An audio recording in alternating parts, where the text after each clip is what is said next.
ಶ್ರದ್ಧಾ ಭಕ್ತಿ ಸಮರ್ಪಣೆಯಿಂದ ಕೂಡಿದ ಮಹಾನ್ ಕ್ಷಣಗಳು ಮಾಲೂರು ನಾಡಿನಲ್ಲಿ ಇತಿಹಾಸ ನಿರ್ಮಿಸಿರುವ ಅದ್ವಿತೀಯ ಧಾರ್ಮಿಕ ಘಟನೆಯು ಇಂದು ನಮ್ಮೆಲ್ಲರ ಸಮ್ಮುಖದಲ್ಲಿ ಉದಯಿಸುತ್ತಿದೆ. ಇದು ಮಾಲೂರು ಶ್ರೀ ಮುನೇಶ್ವರ ಸ್ವಾಮಿ ದೇವಸ್ಥಾನದ ಪ್ರತಿಷ್ಠಾಪನೆ ಮಹೋತ್ಸವ.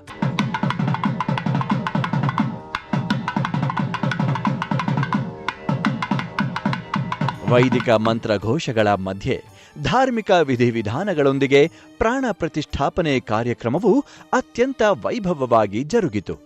ವಿಶೇಷ ಅಲಂಕಾರದಲ್ಲಿ ದೀಪಾರಾಧನೆ, ಹೋಮ ಹವನಗಳು ಮತ್ತು ಧಾರ್ಮಿಕ ಪ್ರವಚನಗಳ ಮೂಲಕ ಭಕ್ತರು ದೇವರ ದರ್ಶನ ಪಡೆದು ಆಧ್ಯಾತ್ಮದ ಅಮೃತವನ್ನ ಅನುಭವಿಸಿದರು.